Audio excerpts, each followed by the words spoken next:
From cubicle fights to the bathroom stall brawls. We hate it here. From the break room drama to the boss that's here. We hate it here. Oh, we hate it here. So grab a seat. It's hard from here. Office gossip, Twitter jams, management schemes, and toxic plans. You jump and jump, oh, we can relate. Welcome to work life, the thing we all hate.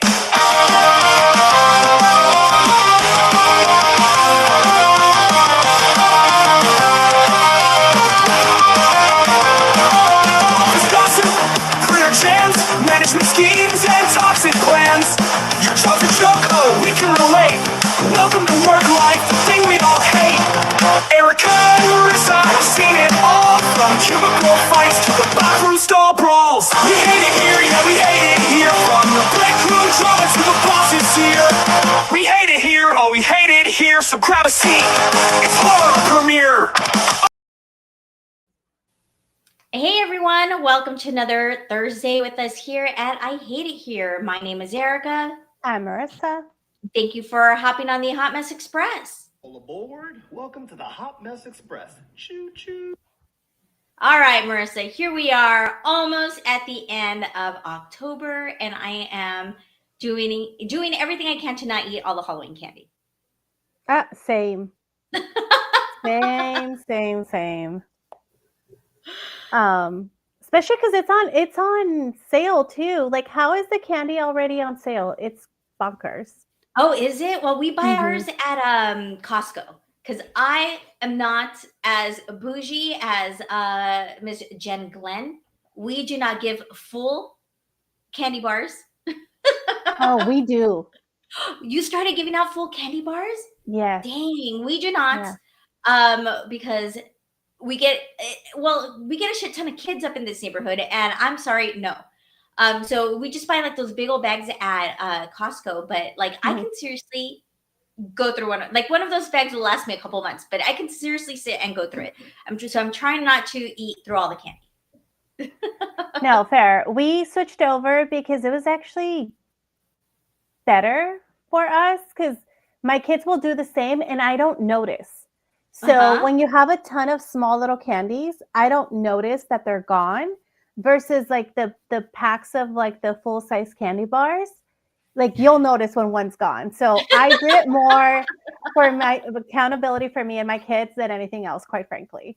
Not us. There's candy all over this fucking house. There is candy all over this house. And to top it off, we had just gone to this it's a Turkish like roaster, so they like roast peanuts and they do like all these different desserts and they have like these huge aisles of candy and they've got like that Dubai chocolate. Like we just went crazy. Like it's the best. Like $70 fucking bucks crazy at this place of like nothing but chocolate and candy and all that because we have a sweet tooth.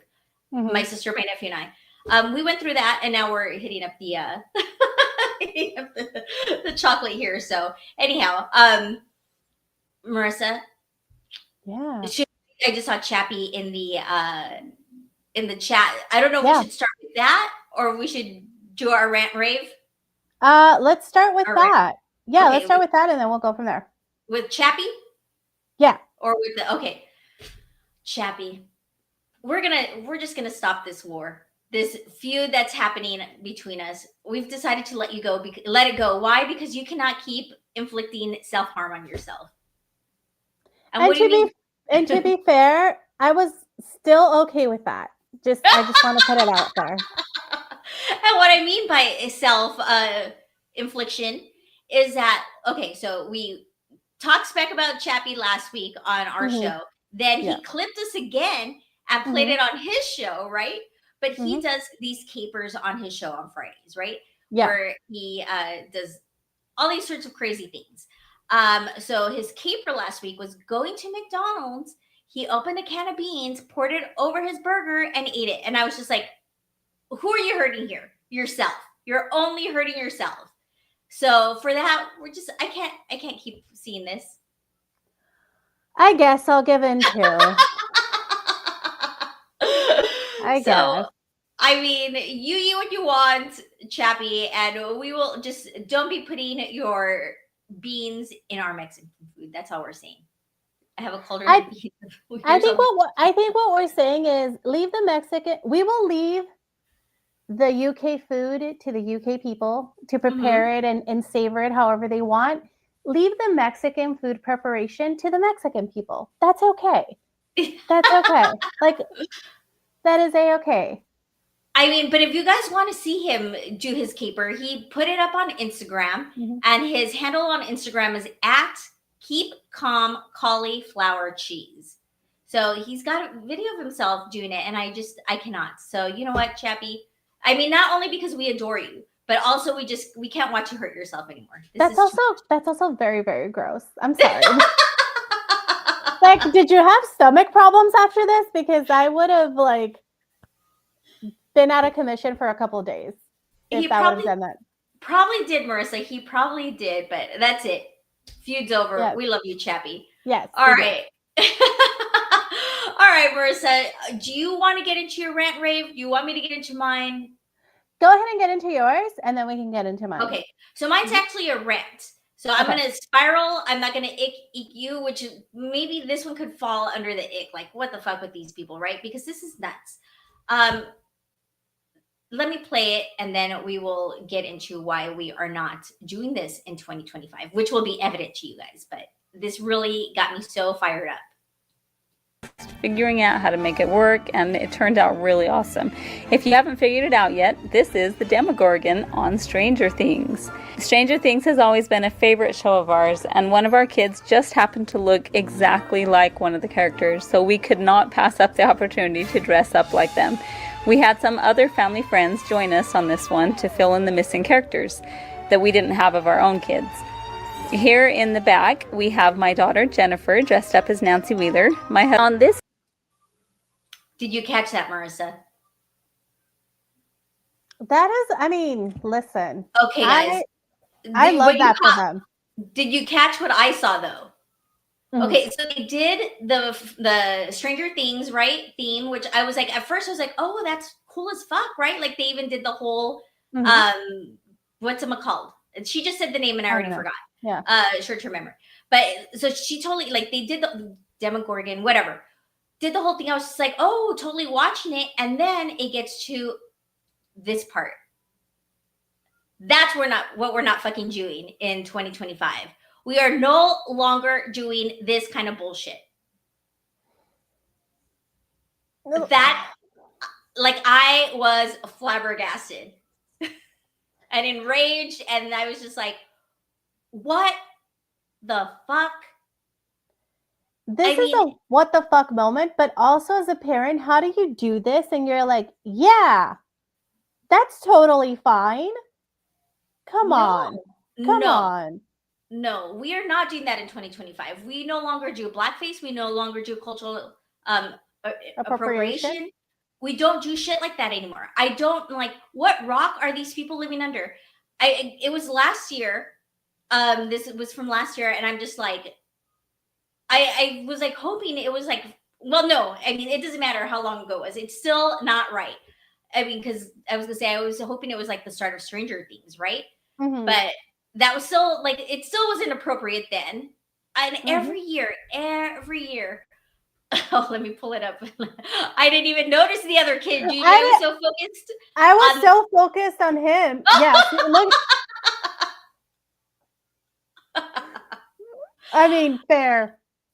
It's fair little boy in the orange jacket. That's why we were laughing. Like, his face is just like, this is not right. Even he knows. He knows that this is shit that's not happening in 2025. Absolutely. How do you put this up and be like, yeah, this is a-okay? Like, that is absolutely insane. And keep in mind, I have not watched Stranger Things. I don't know anything about it. But I would never put one of my kids and be like, yes, we are going to paint you up to be in blackface. In blackface. In blackface.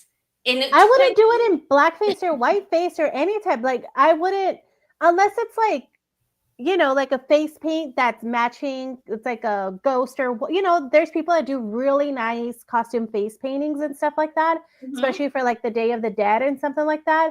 But that's total blackface. Like, that's not okay. I mean, but even Day of the Dead, like they do amazing, like it. I know what you're talking about because people do like some great painting, and do great makeup and stuff like that. But even at that, like, again, cultural appropriation. If you're not of that race, don't do it. Don't do it. Absolutely. That is just, I just. But can't also, I think Ed put something in the comments here that is absolutely true. This pick is going to come back to haunt him one day because, I mean, let's be real. There's a lot of people that feel comfortable during this day and age and political climate and all of the things to be absolutely freaking wild with their statements and what they say and attaching themselves to certain things. It's still not okay. This is not going to be forever. And the fact that you are putting your child, like, imagine him going to a freaking job application and they do like a background check, and because now they do social media, right? Like now there's social media checks and stuff like that. And imagine it's like that pops up across your desk and you're like, oh, like it's not okay. It is beyond anything else. It's not okay. And shame on the mom for thinking you don't need the full fucking cast. You don't need the full cast. Absolutely. I'm just so livid. And Jen, right on target. Black people dress up like white people all the time, and we never paint our faces white. Our faces white. You could be the character without the blackface. I'm sorry. He could the garments would have been sufficient. Like the wear would have been sufficient. You didn't need the paint. You didn't. That's insane. I just, it's so gross to me. I know. I'm like absolutely livid. Absolutely livid. So let's move on, Marissa, because I'm getting everybody all fueled up, and we're only 12 minutes into this goddamn show. Yes. Well, roll the clip and then we'll come back and. Okay, so this is your rant. Okay. To another edition of Revenge Ideas from a Lawyer That Won't Get You Arrested, probably. It's nice to see you. Before we get started, I have to say that this is not legal advice, and I strongly recommend against you doing any of the things I'm about to tell you. And we're back with another corporate revenge idea. I'm gonna hop on to dickatyourdoor.com, and you are going to look up their never-ending greeting card. They have all kinds. Happy birthday, happy Father's Day, happy Mother's Day. They have a baby shower one, which is like a little concerning, but that's a story for another day. Basically, what happens with these cards is somebody will open it up and be like, oh my God, a little card for little me? It's so sweet. How thoughtful. So they're going to open up what looks like a normal ass greeting card in front of likely the whole office. And slowly, quietly, the card will start to make sex noises. And those sex noises will get louder and louder, faster and faster, and more aggressive until they reach a crescendo. And there's absolutely no way to get this card to stop. It will go on from anywhere between 1 and 3 hours. And the only way, and I mean the only way to get this card to stop is to rip it up into shreds, which they will likely do out of anger and frustration anyhow, which is just like chef's kiss. And when they rip that card open, yes, the noise will stop. But do you know what will spread everywhere? You guessed it, the herpes of arts and crafts. That's right. 4 to 5 grams of hard to remove glitter are going to spill out of this card all over their desk or cubicle, office, whatever the fuck. And then they will be finding remnants of glitter for months, if not years. Can you imagine being in your place of work, opening what you think is like a fun little birthday card, greeting card situation, and it is just moaning orgasm noises getting louder and louder, and you have absolutely no way to get it to stop? Your boss is walking towards your desk and there are just sex noises emanating from your cubicle. Everyone probably thinks you're watching porn and you're just at work with no idea what the fuck to do. You get so frustrated, you freak out, you rip that card up trying to get it to stop, and then you make a big ass mess. And then the whole office is going to be talking about it. The water cooler gossip will be a buzz, and they will be the subject of every office joke for at least a month. And if that's not a gift that keeps on giving, I don't know what it is. So try this out or don't. Please don't. Again, this is one of those things where I'm like, I do not endorse the legality of any of the things I say here. I just think they're funny. However, this is like a whole ass website. So like, it can't be that illegal, right? So I love this. It's humiliating in the moment. They'll be the subject of gossip for weeks, and it makes a gigantic mess that will constantly remind them of this fateful day for months, if not years to come. Brilliant. That's brilliant. I think first of all, chef's kiss. No notes. No notes. She is absolutely spot on. But I think my rant is I'm not hateful enough to think about that shit. You know what I mean? Like, that is brilliant. 3 hours of sex noises and then you rip it up and then glitter everywhere. Like, that is a level of petty and revenge that I aspire to be. And it just tells me that I need to step up my game.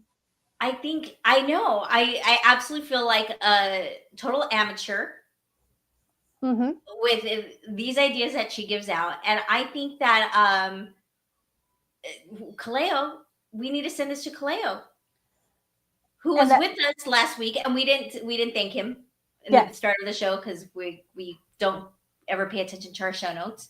But yes, Kaleo, thank you for being with us last week and sharing your story about in corporate America and how much it sucks. And I mean, I think we've got something for you. I think we need to, especially for the holidays, it feels like just the right timing to send some nice little holiday cards. Absolutely. I just wish that my nemesis was like in office. Oh, I know. Unfortunately, it's a work from home position. So, I mean, no. But you know what? If you send it home and they have carpet, they will never get that glitter out. Ever. So, just saying, just throwing it out there. I can find an address. I can still do it. I can still partake. What was the name of the website again? We'll put it in the chat. We'll put it on our Instagram. Because I did go check it out, and it is a real website, guys. It is a real website. Do they have? I know she said they have all sorts of things on there. Did you see like other revenge tactics that we can possibly? I just looked at the cards itself. Oh, okay. But if you don't follow her, we'll we'll put her handle and we'll post this so that you guys can go check out her page. She's actually a lawyer, so. She like gives you all types of like revenge tactics and all kinds of like from like very little, moderately inconvenient to like, holy shit, you're gonna ruin someone's life. Like, there is a spectrum, and I love it. So we'll definitely send that and put that in our Instagram so you guys can go check her out. Which, by the way, Marissa, I think somebody that hates me might have seen one of her videos because somebody put me on a list for real estate and for health insurance. Ooh. So for months, I was getting calls about a particular house being on the market or like wanting to see if it was like getting calls about that. And then endless calls about freaking health insurance. So somebody got me, guys. That's what I get, I guess. I'm telling you. All right, Marissa. So let's move on to our workplace story of the day. Or the week, I should say. While I read, you can go ahead and put that information for everybody in the chat, and I will move this along. Okay. Sounds good. So this person writes, I've been trying to break into a niche industry, 30 to 40 jobs in a city with a population of 3 million. So that's how niche it is for a while now. Okay. I'm in my late 20s. And though it took me some time to decide what I wanted to do with my life, I have finished my degree and completed 2 internships. I'm working part-time in a related field and freelancing while searching for a full-time job in this niche industry. I'm willing to move for the right job, but I'd rather stay close to home. So I was stoked last summer when I got an interview for one of the very few entry-level jobs available in my city. I ultimately didn't get it, but the interview went well enough that they encouraged me to apply the next time they had an opening. Okay. Okay. Then an acquaintance who works at the company called me up and asked if I wanted to get coffee. I figured she'd offer me tips on how to do better next time. Instead, she told me to give up on ever being hired there. Whoa. Turns out a girl I had gone to high school with is a real rock star at that company, and she threatened to resign when it looked like I was about to be offered a job. What the hell? I hadn't realized it was her because her married name is different. I'll be honest, I wasn't a very nice person back then, and I probably was pretty awful to this girl. I looked at my former classmate up, and her resume really is incredible. She graduated from college early and has awards. People who have worked in our industry twice as long haven't won. So she's a true badass at this job. Mm-hmm. Her public-facing work is top-notch. I'm guessing she's the kind of employee a manager wants to keep around. My acquaintance prediction appears to be true. I didn't get an interview for a new position at that company that would have been an even better fit than the one I interviewed for. When I asked why, I was told a staffer had raised some concerns and the company would be moving forward with would not be moving forward with my candidacy. I'm heartbroken. I worked so hard for so long to get the training required for this type of work, and I don't think I deserve to be blacklisted for something I said when I was 17. I have my former classmate's work email. Should I beg her for forgiveness? No. What would you do? Move on. Like what? This is why you got to think about what you say, because it will come back and bite you in the ass. And quite frankly, I think I think also this person is leaving a lot of things out, because who remembers, like, I don't remember what people did to me 5 years ago. Do you see, like, it had to be really, really, really bad. Super impactful in your life. Super impactful in your life for this person to like be like, I will quit because I will never be in the same environment as this person. So I think that there's also some, like, this person's also not disclosing, like, I don't think it's just something that was said casually or just like that. I think there's a lot more to that story. Mm-hmm. And again, this is why you have to be, you never know. This is a small world. You never know. Do you believe in people changing? She was 17. No. You don't think people change? You don't think that like therapy and like something like that would get her, like, she's no longer a bully in her 20s. You don't, well, I mean, it's not that far off from 17, but you don't think like she actually can grow from being the asshole that she was? I think she definitely can. Mm-hmm. But I think she also has to be aware of the fact that she's going to be the villain. When you do something to someone else, that person has the right to not forgive you. Mm-hmm. And there's nothing wrong with that. But also this, to me, feels very targeted, because to me, it doesn't feel like she's grown and she's learned from it and she seek this person out to be like, you know what? I did the work. I was terrible to you. I'm so sorry. This is more, now it's impacting my life. And so now it's convenient for me to be sorry. And that's where I don't buy it. Okay. Well, so the blog that she wrote into, her suggestion was exactly like, fucking walk away from this. But if you do write her an email, it has to be sincere. It has to be heartfelt. You can't do it just because you're trying to get a position in this company. Like, it's going to come out. It's going to, like, people can tell that you're faking it. Like, they'll know it's not sincere. Right? Mm-hmm. So there's an update to this story. This bitch did it. I just know it. Okay. So, guys, this is so wild, by the way. Wild. I know you didn't solicit an update, but I feel compelled to send one. I'd written to you in the spring because I was having trouble breaking into a niche industry in which a high school classmate I bullied was a rock star. I wanted to know if you thought apologizing would help get me the job. At the advice of your readers, I did delete the draft of an apology email that had been sitting in my inbox for some time. I applied for one more job with Rockstar's company, and when I didn't hear back, I decided it was really and truly time to look elsewhere. Okay. I found a shop in a town 7 hours away that was desperate to hire someone for a paid 9-month fellowship that started in June because the candidate they had originally extended an offer to found a full-time permanent position.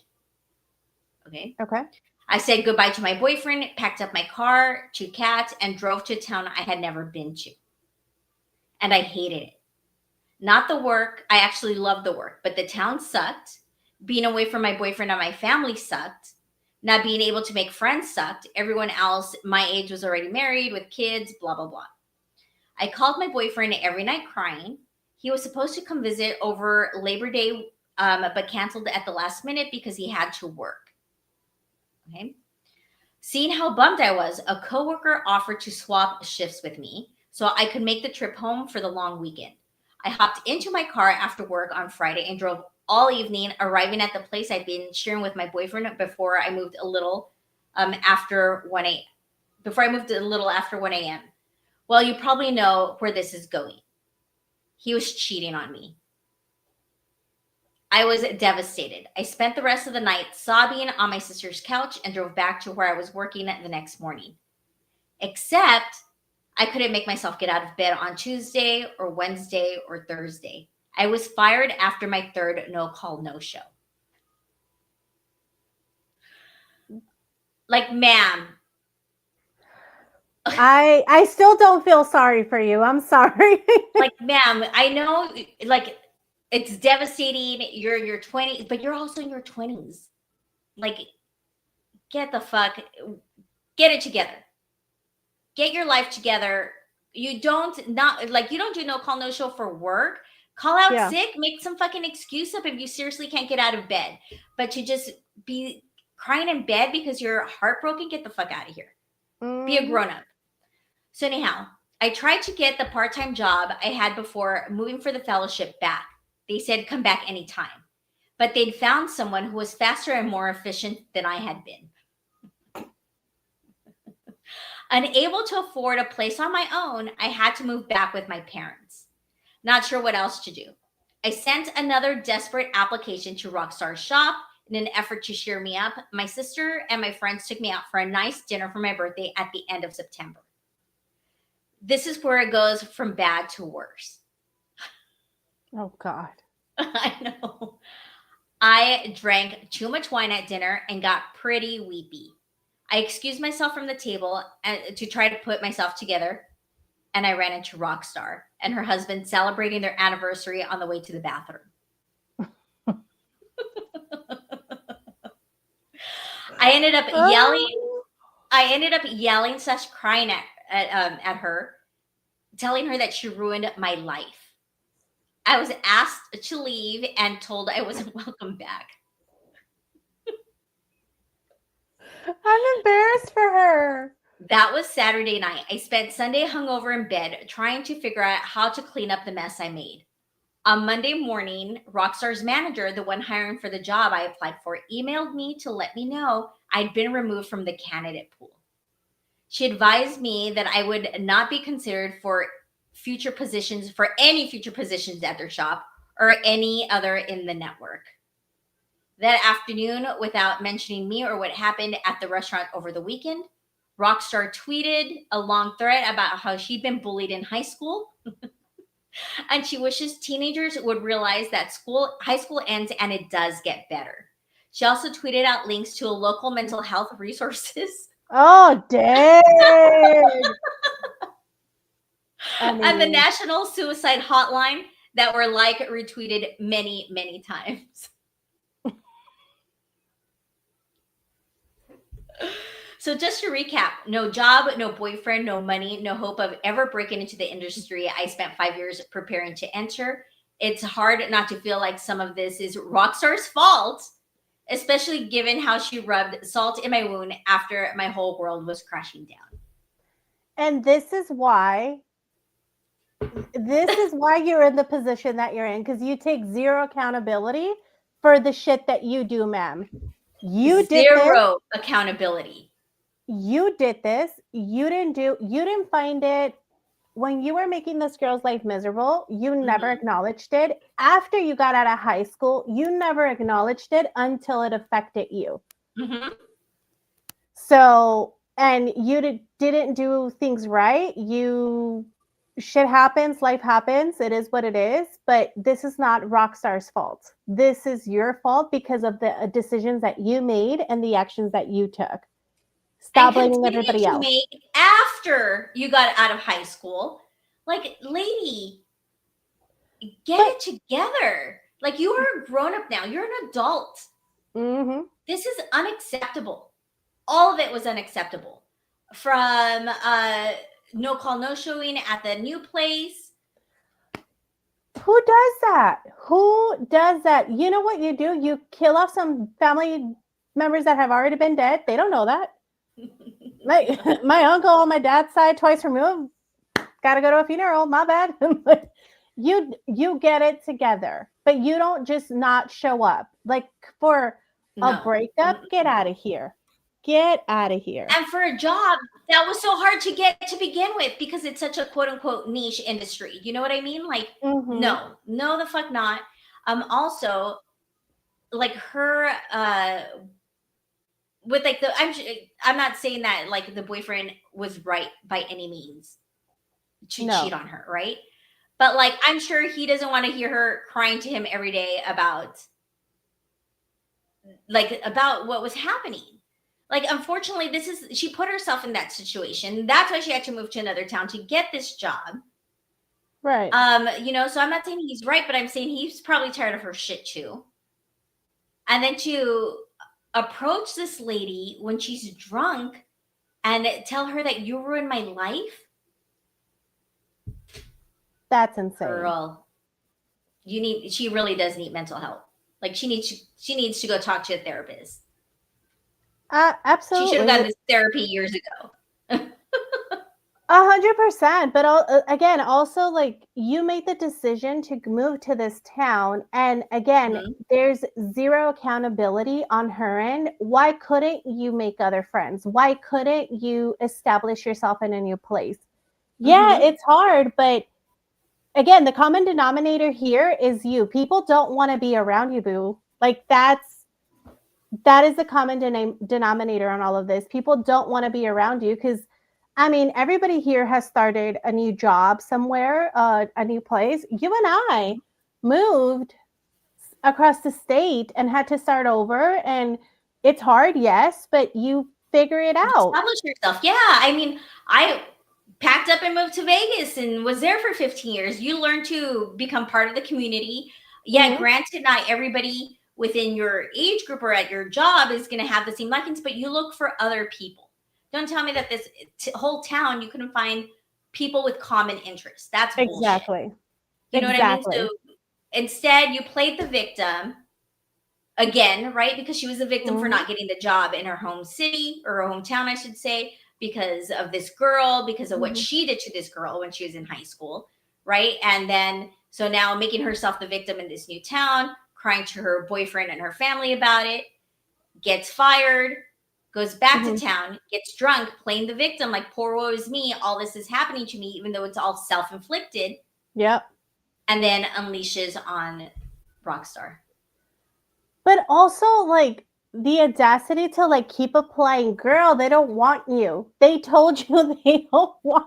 Why do you keep applying to this job? They don't want you. No. And if it's so niche, how come you didn't do your research to understand like who was in that company? Like, I don't know. It feels like nowadays it's not like the freaking 90s where like you didn't know, like nobody had LinkedIn. Yeah. You didn't know nobody, like you had to know people personally and build an established relationship. And it was really hard to get into. You could look up people on social media and find out, you know, who works at the company.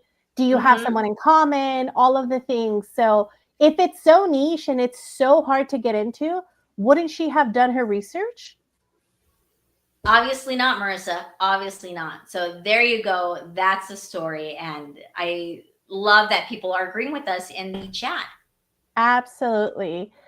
Going into the chat, it looks like everybody was holding their pearls and their breath because we all thought that boyfriend was cheating with Rockstar Girl. That would have been okay. pinnacle. That would have, imagine that would have been wild, but no, she had mentioned that she didn't recognize it was Rockstar because of her last name. Oh, I mean, but she could have been divorced, I guess, at that point. She had a new last name. Okay. Everybody's saying she's the problem. This lady needs to get her shit together, grow up, but I wish you all the best, says Jen. Gerardo says, if the employee is willing to resign, the applicant fucked up real bad. Oh no, she's a sad drunk. Goodness gracious, this little girl needs to grow up. What a douche. So we got the answer. She's still a bad person.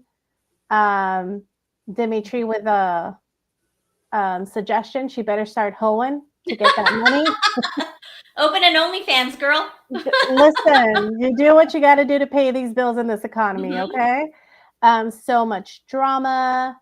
I felt bad before, but not now. And now she just ruined her anniversary too. Anniversary night, at least made a scene. Absolutely. Like, you keep ruining this poor girl's like moments. Oh my goodness. She sounds like that cartoon character that who has bad things happening over and over. Some people love. It's all self-inflicted. It's all self-inflicted. So I feel nothing for her. Absolutely. Some people love to pretend like they're the only person that has a stressful life. Absolutely. Although I guess the night will be very memorable now. Rockstar's husband was like, I get it now. I get it. Just proving that she hasn't grown up as a human since she was 17. Absolutely. Gerardo with taking all the L's, all of them. She just took them all. And deserved. Absolutely. She just won't be a meteorologist at midnight, so get a new career path. I really wonder what this job was. I don't know. I just, again, I don't feel bad for this girl. She's the asshole. Totally needs to grow up and just move on with her life. But also this other poor girl, man, Rockstar just like she can't have her wedding anniversary dinner in peace. Like, now that's a tainted memory as well. You know what I mean? And it's like, once, because I'm sure she felt like, okay, I've been successful, I did all the things, and here comes this girl once again. She's a better person than I am, because you would have gotten up from that dinner and whooped ass. Absolutely. Absolutely. You have the audacity to look at us. Now we're both embarrassed. All right, Marissa. So that was our workplace horror story of the week. Let's move on to our life one. All right, let's do it. So my wife and I have been married for 6 years, together for 10. My wife is 32. I'm 34. We have a 4-year-old son. A few years ago, my close childhood friend got married. We've been extremely close since we were kids. Both our families were dysfunctional in different ways at one point. My dad cheated on my mom with her mom. They got married, divorced a year later, and we basically ended up abandoned by both sides. Okay, so they've been they've experienced trauma together, him and this friend. Okay, so they're trauma bonded. Yeah, absolutely. Trauma bonded. Okay. There we go. Okay. Through all that, we became really close with each other. She even has 2 tattoos that relate to our bond. I would have gotten a tattoo too, but I'm sort of scared of needles.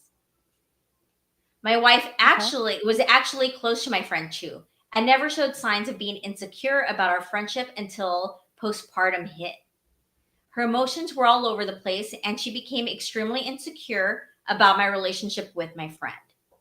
I was supposed to be a man of honor at my friend's wedding, helping plan things and be a big part of the ceremony. But my wife was so anxious and uncomfortable, she begged me not to attend. Oh. Yeah. Okay.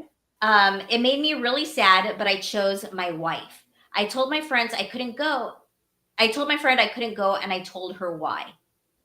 She was really hurt by it. Not angry, just really sad, but she understood. A couple months later, my wife fully recovered and apologized both to me and my friend. I forgave her. My friend, however, didn't. When my wife reached out to my friend to apologize, my friend was polite but direct. She said she never wanted to speak to her again. She didn't yell or make a scene, she just drew a boundary. Honestly, I get it. It was a once in a lifetime date, and she leaned on me for years, and I bailed. I feel slightly guilty about it. My friend and I still talk regularly, nothing inappropriate, but we're just close, always have been. Recently, my wife asked if there was any chance my friend would forgive her. I told her the truth, no. That ship sailed. My wife got sort of quiet and looked sad and hasn't brought it up again. But I wonder if I was too blunt. Am I the asshole for not giving my wife hope and just telling her forgiveness probably isn't happening?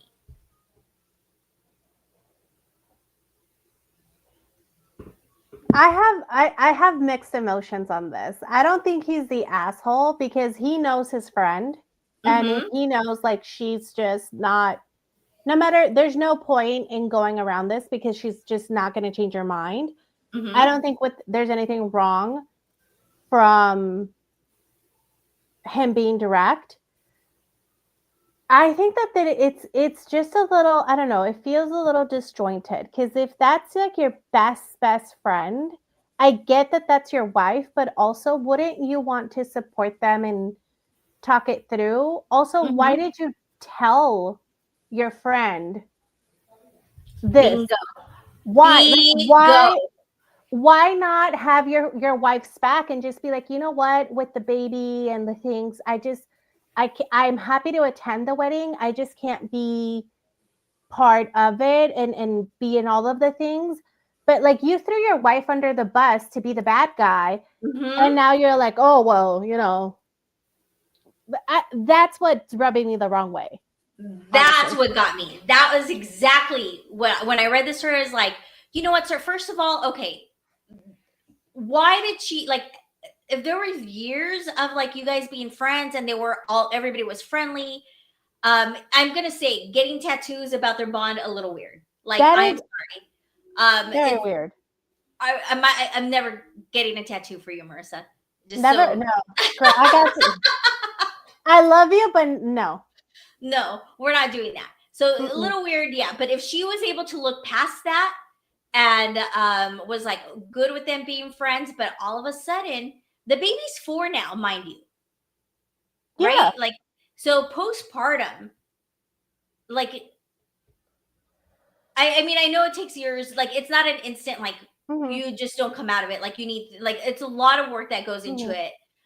So I'm not, like, victim blaming at all. But I'm just saying, like, 4 years, like, all of a sudden, after, like, now there's a red flag. Like, she's seeing red flags. But why is she seeing red flags? Like, what led to her all of a sudden being like, hey, I don't like this. I'm uncomfortable. Right.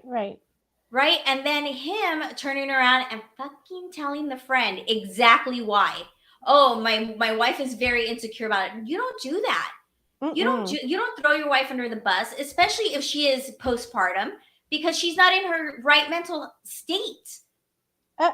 And also, you don't want to put your wife in that situation, your significant other, but also, you know, exactly to your point, you know that she's not in her right state and she's, you know, with the help, she's going to come out of it. Now you've made that relationship weird and this is your fault. Like them not having a good relationship is actually your fault. You did this. Absolutely. And for him to be like, oh, her and I still have a great relationship. Sir, no.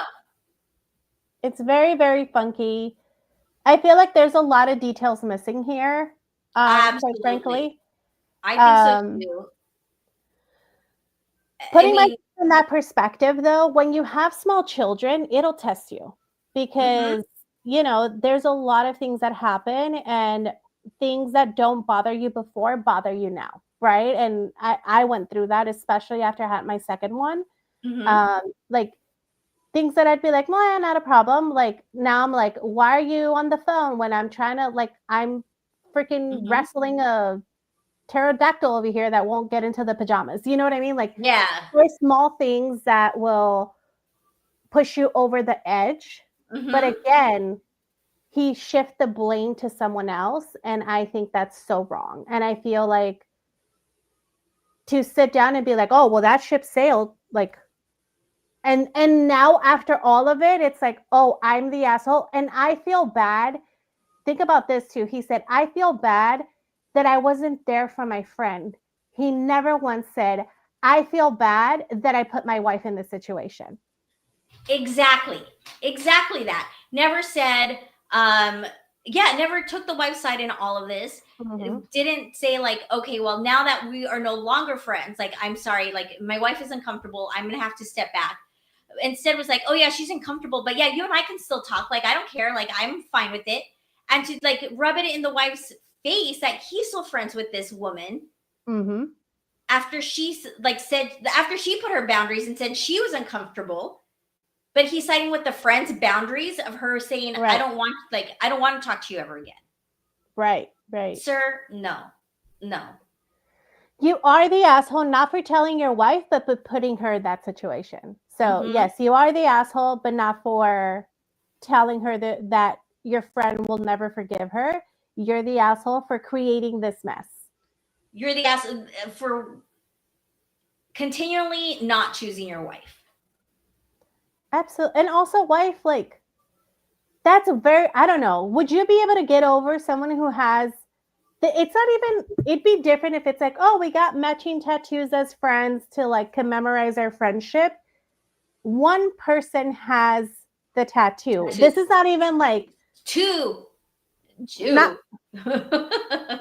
just one, but two. Like that's I'm sorry, but like I've never had a friendship where I'm like, I want to commemorate this friendship so much that I'm willing to put it on my skin like that, like to get tattoos to commemorate this trauma bond.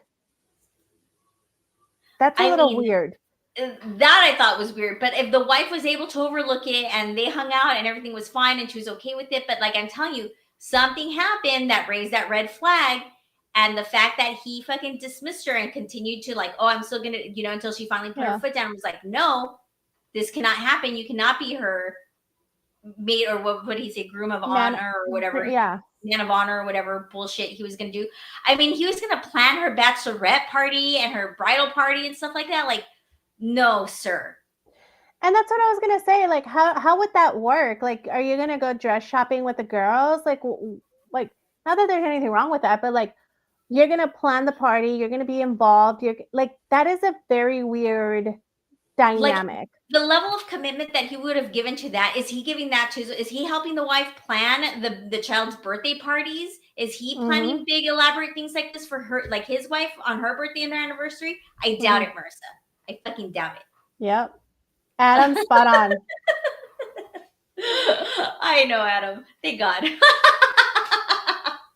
We'd be singing a very different tune right now if we did. All right. So I'm trying to see. I have another quick one. Looking at the time. Yeah. Should we do it or should we just close up shop early, Marissa? If you can find it, let's do it. But also in the chat, let us know. Have you had this happen where you've had a friendship that your significant other doesn't agree with? Have you been in that situation? Would love to hear, like, also from a person who's been in that situation where, like, maybe your significant other gets uncomfortable with that friendship. Like, how do you navigate that? Because I am very, like, I don't know. I think for me, it's like if my partner is uncomfortable with something, to me, that's my responsibility. Why did I make my partner uncomfortable? Absolutely. Like, once you take a vow, you've taken a vow. Like, that's not your partner in crime. That's your person. That's who you're, like, sticking up for. That's just wild to me. Right. You know what, Marissa? This one's kind of long. So you know what? We're going to close up a little early. All right. Let's do it. Yeah. We've held everybody hostage long enough. We have. And again, another month passed by that I completely Helen couldn't do this month. I completely forgot to reach out to Fluggy. I'll see if he can do next week. If he can't, then it'll just be us on here again, doing the same song and dance that we do, ranting and raving about everything. But that's it for us, I guess, today. Yeah, thank you all so much for hanging out with us. We appreciate you. We appreciate your time. If you do, however, want to collaborate with us and come on one of the shows and share one of your stories or just react to some of the stories that we share as well, feel free to reach out to us via DM on our Instagram, and our handle is at I Hate It Here HQ. Awesome. Well, thank you all so much. Be safe out there, and we'll catch you here next Thursday at 7:30. Bye, guys. Oh, God damn it. It's not going to end.